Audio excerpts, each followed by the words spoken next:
नमस्कार। BSc first year की botany की ऑनलाइन क्लासेज में पिछले वीडियो के अंदर हमने अगेरिकस की वेजिटेटिव स्ट्रक्चर, इसके अलावा उसके अंदर एसेक्सुअल रिप्रोडक्शन और सेक्सुअल रिप्रोडक्शन के बारे में पढ़ा था।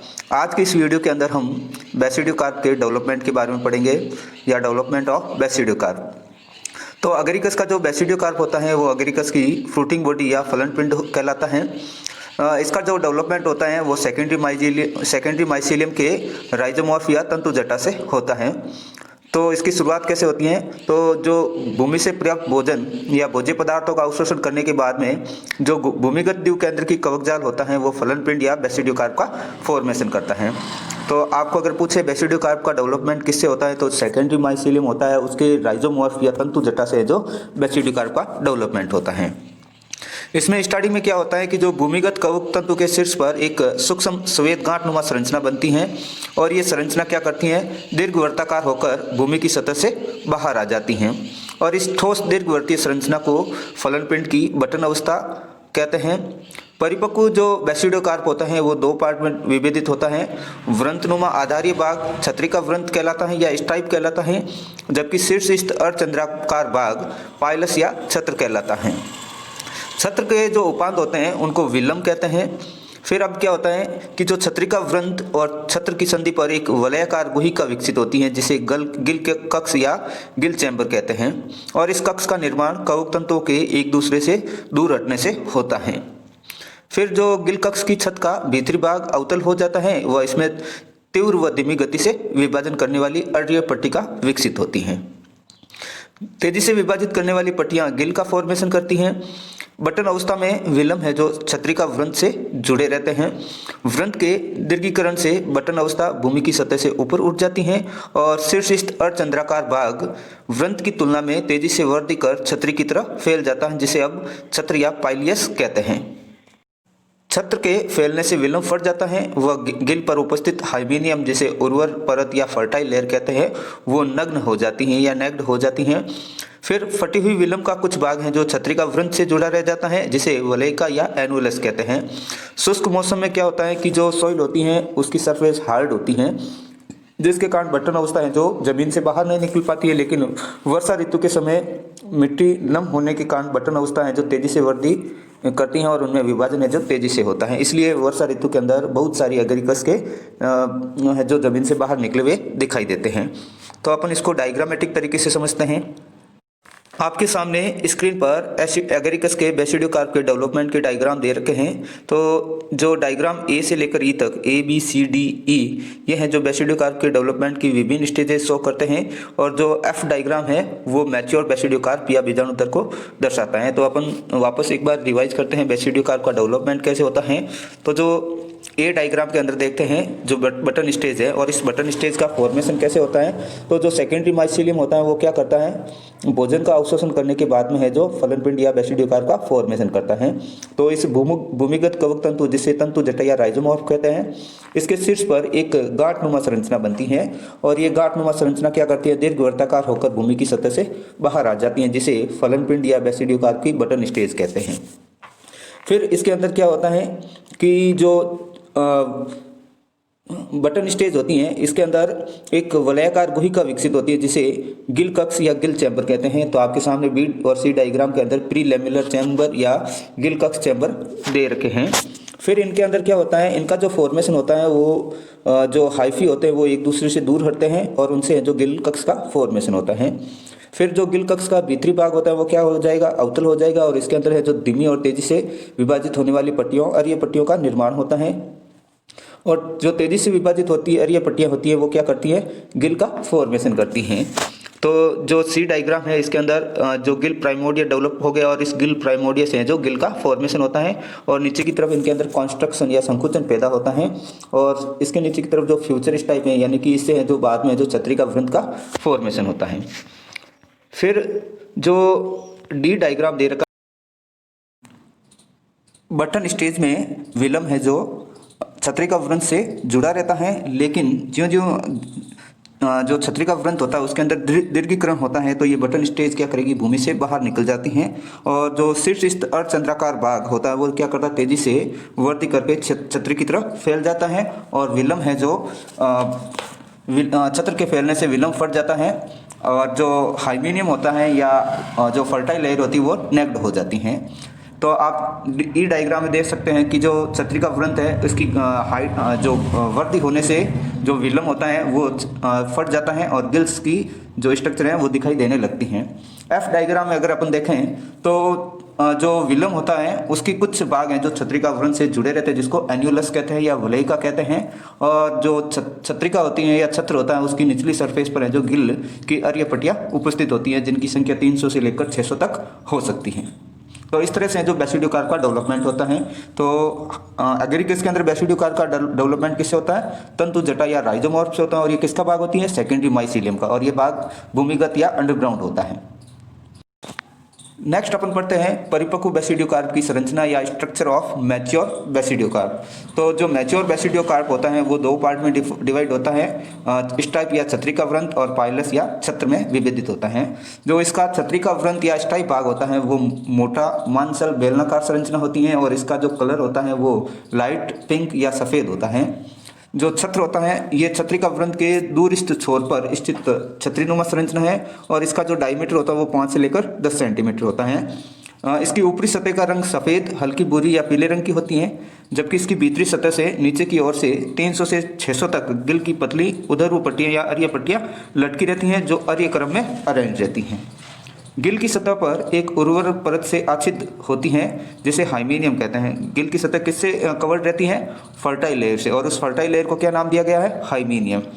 शिशु अवस्था में गिल क्या करते हैं? हल्के गुलाबी रंग के होते हैं। जब मैच्योर हो जाते हैं गिल तो इनका हल्का या रंग है जो हल्का भूरा या काला हो जाता है। वृंत क्या करता है? छत्र के केंद्र से जुड़ा रहता है और वृंत पर छत्र से कुछ नीचे फटी हुई विलम के अवशेष पाए जाते हैं जिन्हें वलयिका या एनुलस कहते हैं। अब अपन नेक्स्ट पढ़ते हैं बेसिडियोकार्प की आंतरिक संरचना या इंटरनल स्ट्रक्चर ऑफ बेसिडियोकार्प। तो सबसे पहले अपन बेसिडियोकार्प के छत्रिका वृंत की आंतरिक संरचना के बारे में पढ़ेंगे।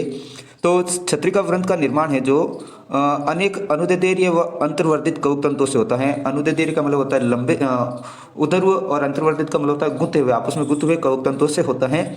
जो छत्रिका वृंत होती हैं इसके परिधीय कवक तंतु क्या करते हैं? आभासी पेरेनकाइमा उत्तक बनाते हैं जिससे छत्रिका वृंत का कॉर्टेक्स बनता है। फिर वृंत के केंद्र में कोशिकाओं के बीच में इंटरसेल्युलर स्पेस प्रेजेंट होता है जिसे छत्रिका वृंत का मेडुला कहा जाता है। तो छत्रिका वृंत के अंदर दो पार्ट्स होते हैं, कॉर्टेक्स पार्ट और मेडुला पार्ट। कॉर्टेक्स पार्ट किसका बना होता है? जो पेरिफेरल हाइफी होती है उस जो आभासी पेरेनकाइमी टिश्यूज बनाते हैं और उस आभासी पेरेनकाइमी टिश्यू से कॉर्टेक्स बनता है। और जबकि वृंत के केंद्र में सिचुएटेड सेल्स जो थोड़ी थोड़ी शिथिल होती हैं और इनके अंदर इंटरसेल्युलर स्पेस प्रेजेंट होता है और इस भाग को अपन क्या कहेंगे? मेडुला। आपके सामने स्क्रीन पर जो बी डायग्राम दे रखा है वो छत्रिका वृंत की इंटरनल स्ट्रक्चर का है और इसके अंदर जो आउटर लेयर होती है वो कॉर्टेक्स कहलाती है और बीच में जो सेल्स होती हैं जिनके अंदर इंटरसेल्युलर स्पेस प्रेजेंट है वो क्या कहलाएगा? इसका मेडुला कहलाता है। नेक्स्ट अपन पढ़ते हैं छत्र की आंतरिक संरचना या इंटरनल स्ट्रक्चर ऑफ पाइलियस। तो इसकी संरचना भी है जो छत्रिका वृंत के समान होती है। इसमें क्या होता है कि वृंत क्षेत्र के कवक तंतु बढ़कर छत्र में प्रवेश कर जाते हैं और फिर क्या करते हैं? ये चारों ओर फैलकर छत्र या छत्रीनुमा संरचना बनाते हैं। जो एक डायग्राम दे रखा है वो छत्र की आंतरिक संरचना का दे रखा है। तो इसके अंदर जो सेंट्रल पार्ट है वो इस टाइप है, यानी कि छत्र के केंद्रीय भाग में क्या होता है? वृंत होता है और वृंत से जो कवक तंतु निकलते हैं वो ऊपर की ओर बढ़कर क्या करते हैं? फैल जाते हैं। तो इसके नीचे वाली सतह पर गिल चैम्बर प्रेजेंट है और ये ऊपर वाली जो भाग है वो कहलाता है पाइलियस या छत्र कहलाता है। नेक्स्ट अपन पढ़ते हैं गिल की आंतरिक संरचना या इंटरनल स्ट्रक्चर ऑफ गिल्स। इस क्षेत्र में कवक तंतु क्या करते हैं? कॉम्पैक्टली अरेंज रहते हैं या सहंत रूप से व्यवस्थित होते हैं और जब गिल का टीएस काटते हैं तो इसकी टीएस में या अनुप्रस्थ काट में निम्नलिखित संरचनाएं दिखती हैं। तो सबसे पहले अपन टीएस के अंदर दिखने वाली जो स्ट्रक्चर है जिसका नाम है ट्रामा। तो इस ट्रामा का जो निर्माण होता है वो छत्र क्षेत्र के कवक तंतुओं से होता है और ये गिल का जो केंद्रीय भाग बनाता है और कवक तंतु क्या करते हैं? सहंत और अनियमित क्रम में व्यवस्थित रहते हैं और ये गिल का है जो बंदी या स्टेराइल भाग होता है। इसका जो वर्क होता है वो सहारा या आलंबन प्रदान करना होता है। तो ट्रामा किससे डेवलप होता है? छत्र क्षेत्र के कवक तंतुओं से। और ये गिल का कौन सा पार्ट है? केंद्रीय भाग है और इसके अंदर जो हाइफी होती है वो कैसे अरेंज रहती है? कॉम्पैक्टली और इरेगुलर सीक्वेंस में। और इसका जो ये रीजन है जो कैसा होता है? स्टेराइल रीजन होता है। सेकेंड अपन पढ़ते हैं उपहाइमेनियम या हाइपोथीसियम। उपहाइमेनियम या हाइपोथीसियम। तो ट्रामा के दोनों ओर उपस्थित समव्यासित कोशिकाओं के क्षेत्र को अपन क्या कहेंगे, उप हाइमेनियम या हाइपोथीसियम कहते हैं। इसका निर्माण ट्रामा क्षेत्र के कवक तंतुओं की पार्श्व शाखाओं से होता है। किससे होता है? ट्रामा क्षेत्र के कवक तंतुओं की जो लेटरल ब्रांचेज होती हैं उससे है जो उप हाइमेनियम या हाइपोथीसियम का डेवलपमेंट होता है। और यह भी है जो गिल का बंदी क्षेत्र होता है या स्टेराइल रीजन है। थर्ड जो अपन स्ट्रक्चर पढ़ते हैं जिसका नाम है हाइमेनियम, तो यह गिल की सबसे बाहरी और उर्वर परत या फर्टाइल लेयर है। इसका निर्माण है जो उप हाइमेनियम के कवक तंतुओं से होता है और इसमें जो कोशिकाएं होती हैं वो स्वतंत्र रूप से व्यवस्थित होती हैं और खंभ उत्तक के समान दिखाई देती हैं। इसकी सेल्स को बेसिडिया कहा जाता है और ये बेसिडिया है जो पटहीन या उर्वर कोशिकाएं होती हैं और बेसिडियम के बीच में गदाकार बंदी कोशिकाएं भी पाई जाती हैं जिन्हें सिस्टीडिया कहा जाता है। सी जो डायग्राम दे रखा है वो गिल चैम्बर का दे रखा है और जो डी डायग्राम है वो गिल की इंटरनल स्ट्रक्चर के बारे में दे रखा है। तो डी डायग्राम में सबसे नीचे की तरफ देख सकते हैं ये ट्रामा है और इस ट्रामा भाग का निर्माण है जो छत्र क्षेत्र के कवक तंतुओं से होता है और ये जो गिल का केंद्रीय भाग होता है और ये कैसा रीजन है? स्टेराइल रीजन होता है और इसके ऊपर की तरफ है जो उप हाइमेनियम या हाइपोथीसियम प्रेजेंट होता है, सब हाइमेनियम। और इस सब हाइमेनियम का डेवलपमेंट किससे होता है? तो इसका डेवलपमेंट है जो ट्रामा क्षेत्र की जो कवक तंतु होते हैं उनकी पार्श्व शाखाओं से सब हाइमेनियम का फॉर्मेशन होता है। सब हाइमेनियम के ऊपर वाला पार्ट है जो हाइमेनियम कहलाता है और जो गिल की सबसे बाहरी और उर्वर लेयर होती हैं और इसका निर्माण है जो सब हाइमेनियम के कवक तंतुओं से होता है। इसकी सेल्स हैं जो कॉम्पैक्टली अरेंज रहती हैं और सेल्स किस तरह से दिखाई देती हैं? खंभ उत्तक के समान। और इसकी सेल्स को क्या बोलते हैं? अपन बेसिडियम बोलते हैं। फिर इनके बीच बीच में कहीं कहीं पर गदाकार सेल्स पाई जाती हैं जिनको अपन सिस्टीडिया कहते हैं। तो जो ये हाइमेनियम की सेल्स होती हैं इसको अपन बेसिडिया कहते हैं। बेसिडिया के ऊपर प्रांगुल्स डेवलपमेंट होते हैं और इन प्रांगुल्स के ऊपर है जो बेसिडियोस्पोर का डेवलपमेंट होता है और प्रांगुल और बेसिडियोस्पोर के संधि स्थल पर एक स्ट्रक्चर पाई जाती है जिसका नाम है हाइलर अपेंडिक्स। तो आप देख सकते हैं ये गिल की इंटरनल स्ट्रक्चर का डायग्राम है। तो इसके अंदर कौन कौन से रीजन है? ट्रामा रीजन, सम हाइमेनियम और इसके अलावा जो बेसिडियो है और बेसिडियम के ऊपर किसका फॉर्मेशन होता है? बेसिडियोस्पोर का फॉर्मेशन होता है। अब अपन पढ़ते हैं बेसिडियम के बारे में। तो हाइमेनियम की जो सेल्स होती हैं जो खंभ उत्तक के समान दिखाई देती हैं उनकी सेल्स को अपन क्या बोलते हैं? बेसिडियम। तो बेसिडियम कैसी होती हैं? पटहीन और होलो बेसिडियम प्रकार की संरचना होती हैं। शिशु बेसिडियम में एक केंद्रक युग्म उपस्थित होता है और इनमें कुछ समय बाद दोनों केंद्र क्या करते हैं? फ्यूज्ड हो जाते हैं और डिप्लॉइड न्यूक्लियस का फॉर्मेशन करते हैं। फिर इस डिप्लॉइड न्यूक्लियस के अंदर क्या होता है? मियोसिस होता है। तो 4 हैप्लॉइड न्यूक्लियस का फॉर्मेशन होगा जिनमें से 2 हैप्लॉइड न्यूक्लियस प्लस प्रभेद के होंगे और 2 हैप्लॉइड न्यूक्लियस है जो माइनस प्रभेद के होंगे। फिर इस अवस्था में जो बेसिडिया क्या करेगा? मैच्योर हो जाता है। तो बेसिडिया के दूर या शीर्ष छोर पर 4 प्रांगुलों का फॉर्मेशन होता है और प्रत्येक प्रांगुल के शीर्ष पर एक मोतीनुमा संरचना बनती है जिससे अपन क्या कहेंगे? बेसिडियो बीजाणु प्रारंभिक कोशिका या बेसिडियोस्पोर इनिशियल सेल्स कहते हैं। फिर क्या होता है? बेसिडियम के अंदर रिक्तिका का निर्माण होता है और इसी कारण है जो प्रत्येक बेसिडियो बीजाणु में एक केंद्रक और थोड़ा सा कोशिका द्रव्य प्रवेश कर जाता है।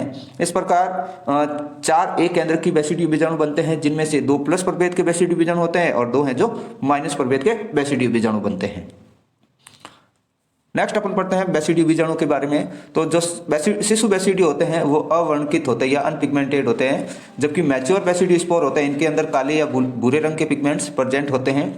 प्रत्येक बेसिडियो बीजाणु वो प्रांगुल के संधि स्थल पर एक छोटा सा उभार होता है जिसे हाइलर अपेंडिक्स कहते हैं और इसके कारण बेसिडियो बीजाणु क्या करता है? प्रांगुल पर कुछ तिरछा लगा होता है जो अपने डायग्राम के अंदर देखा ही है कि हाइलर अपेंडिक्स का वर्क क्या होता है। तो इसकी प्रेजेंस के कारण है जो बेसिडियो बीजाणु है जो प्रांगुल पर तिरछे लगे हुए रहते हैं। अब बेसिडियो बीजाणु का प्रकीर्णन व अंकुरण कैसे होता है? तो बेसिडियो बीजाणु का प्रकीर्णन है जो बूंद विधि के द्वारा होता है और ये बूंद विधि के द्वारा बेसिडियो बीजाणु क्या करते हैं? प्रांगुल से अलग हो जाते हैं तो उपयुक्त स्थान पर गिरने के बाद में जर्मिनेट होकर जर्म ट्यूब बनाते हैं और ये जर्म ट्यूब क्या करेगी? वृद्धि करके शाखित और पटयुक्त प्राथमिक एक केंद्र की कवकजाल बनाती हैं। जो बनने वाला प्राथमिक एक केंद्र की कवकजाल होता है वो बेसिडियो बीजाणु के प्रभेद के आधार पर प्लस या माइनस प्रभेद का हो सकता है। फिर ये जो प्राथमिक एक केंद्र की कवकजाल है वो पुनः क्या करेगा? कायिक युग्मन के द्वारा द्विकेंद्र केंद्र की कवकजाल। आपके सामने स्क्रीन पर बेसिडियम और बेसिडियो बीजाणु के डेवलपमेंट की स्टेजेस दिखाई दे रखी हैं। तो ये बेसिडिया होती हैं, इसके अंदर 2 न्यूक्लियस प्रेजेंट है ए डायग्राम के अंदर। फिर क्या होता है? बी डायग्राम के अंदर दोनों न्यूक्लियस हैं जो प्रेजेंट होते हैं तो इसको अपन डाइकैरियोटिक एपिकल सेल्स कहते हैं। फिर इन दोनों न्यूक्लियस के अंदर डिवीजन होता है। तो क्या होता है, 4 हैप्लॉइड सेल्स का फॉर्मेशन होता है, 4 हैप्लॉइड न्यूक्लियस बनते हैं। तो फिर इनके अंदर क्लैंप बंधन के द्वारा एपिकल सेल्स का फॉर्मेशन होता है, यानी कि नई सेल्स का डेवलपमेंट होता है। और क्लैंप कनेक्शन के बारे में अपने डिटेल से पढ़ चुके हैं, क्लैंप कनेक्शन के द्वारा कैसे नई सेल्स का फॉर्मेशन होता है। फिर जो ये द्विव केंद्र की सेल्स होती हैं, इसके दोनों न्यूक्लियस से फ्यूज होकर डिप्लॉइड न्यूक्लियस का फॉर्मेशन करते हैं, और इस डिप्लॉइड न्यूक्लियस के अंदर मियोसिस होता है, तो 4 हैप्लॉइड न्यूक्लियस का फॉर्मेशन होता है। और इसी समय क्या होता है, बेसिडियम के अंदर एक वैक्यूल्स बन जाती हैं, और इसके शीर्ष भाग पर है जो उबारनुमा संरचनाएं बनती है, जिनको अपन प्रांगुल कहते हैं। और प्रांगुल के शीर्ष पर एच जो डायग्राम दे रखा है, इसके ऊपर गोलाकार स्ट्रक्चर बनती है, जिसको बेसिडियोस्पोर कहते हैं। तो इस प्रकार के बेसिडियम या बेसिडियोकार को अपन होलो बेसिडियम कहते हैं। और प्रत्येक जो बेसिडियम होता है उसके शीर्ष भाग पर 4 बेसिडियोस्पोर बनते हैं, जो प्लस या माइनस प्रभेद के होते हैं। अब अपन अगेरिकस के लाइफ साइकिल का आरेख की चित्रण देखें, तो इसमें सबसे पहले अपन सेकेंडरी माइसीलियम से स्टार्ट करें, तो सेकेंडरी माइसीलियम के अंदर राइजोमॉर्फ बनता है, राइजोमॉर्फ से बेसिडियोकार्प बनता है, और बेसिडियोकार्प के अंदर बेसिडिया विद डिप्लॉइड न्यूक्लियस का फॉर्मेशन होता है, और डिप्लॉइड न्यूक्लियस के अंदर मियोसिस होता है। तो प्लस और माइनस प्रभेद के बेसिडियोस्पोर फॉर्मेशन होते हैं। प्लस प्रभेद के बेसिडियोस्पोर प्लस प्रभेद के मोनोकैरियोटिक माइसीलियम बनाते हैं, जबकि माइनस प्रभेद के बेसिडियोस्पोर माइनस प्रभेद के मोनोकैरियोटिक माइसीलियम बनाते हैं। फिर इनके अंदर सोमेटोगमी के द्वारा वापस सोमेटोगमी होती है, फिर इसके अंदर डिप्लॉइडाइजेशन होता है, द्विव केंद्र की बोन होता है, फिर डाइकैरियोटिक सेल्स बनती है, फिर इनके अंदर क्लैंप कनेक्शन होता है, और वापस सेकेंडरी माइसीलियम का फॉर्मेशन होता है। तो इस तरह से अगेरिकस के अंदर लाइफ साइकिल चलती रहती है। नेक्स्ट वीडियो के अंदर हम पढ़ेंगे बेसिडियोमाइकोटिना का लास्ट जो मेंबर है, जिसका नाम है मशरूम, जो आपके सिलेबस में दे रखा है। तो मशरूम के बारे में पढ़ेंगे।